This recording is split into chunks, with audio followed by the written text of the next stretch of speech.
Hello? How can I help? I'm ashamed. I'm sorry. I'm having a McDonald's. It is all the things that are wrong in the world on so many levels. The industrialized meat industry, the chemicals and preservatives that are placed into it. So, I apologize. I'm a filthy, slutty animal. And every so often, I may end up having a McDonald's. But, stuff. Why I am here is because there are some very important things that we can learn from McDonald's, both as entrepreneurs and as architects. And we've got to think of McDonald's not as being a company that is in the burger business. Ray Kroc, the founder of McDonald's, or the guy who helped turn McDonald's into a franchise and really grew it into the kind of the huge, epic company, the global business that it is today, always saw McDonald's as a real estate owner. McDonald's as a company is the largest real estate company on the face of the planet. They have more locations. I think it's in the tens of thousands of locations globally, worldwide.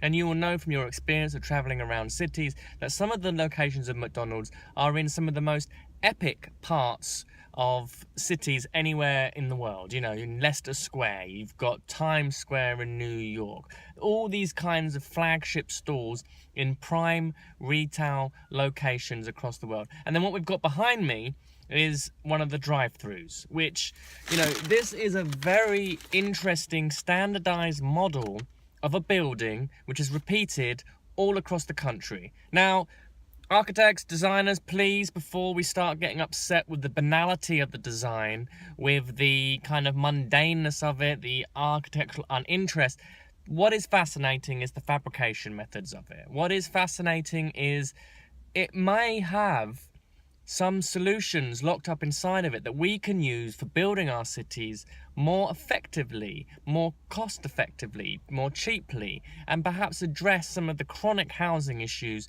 that our major metropolises are suffering, you know, right across the Western Hemisphere. McDonald's is a franchise. It operates as a set of business systems to help effectively create consistency.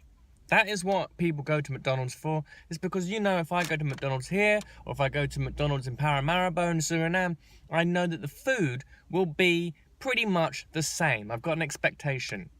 The architecture is no different. There is an expectation to it, and they have a model which now enables them to build branded buildings at rapid pace, which are all much the same, they look the same, etc., etc. Now, there are urban arguments that would discuss about that, how, you know, degrading it is to our cities, you know, particularly in America. America suffers this a lot from the strip malls scenario and these kinds of low-rise buildings which are kind of almost infectious. They just kind of spread out and they are very destructive to our urban fabric. But what they do is they allow buildings to be built very quickly.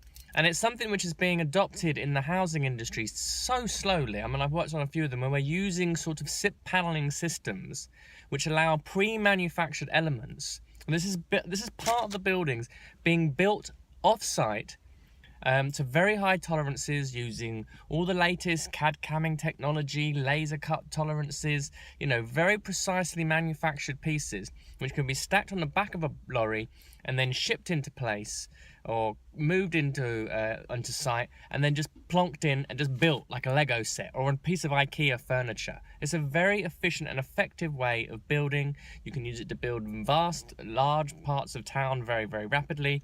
And yet, our majority of our contractors, we still use very outdated building modes. This kind of prefabrication technique has still not caught on within the housing industry, and I think it's very interesting to ask the questions why. Why hasn't it caught on? Why? There are plenty of different schemes. I know Roger Sturk and Harbours, for example, been pioneering in some of their work using SIPP panels, and they've shown also how this technology can be used to become very creative, how the design can be really put at the forefront, and how with good master planning and urban planning we can lay out things where, you know, you're generating buildings from the street first, and you're creating communities. So that's all I want to say about McDonald's. I'm going to enjoy my gratuitously over sugared vanilla milkshake here and some fries, and have a little think, and I'll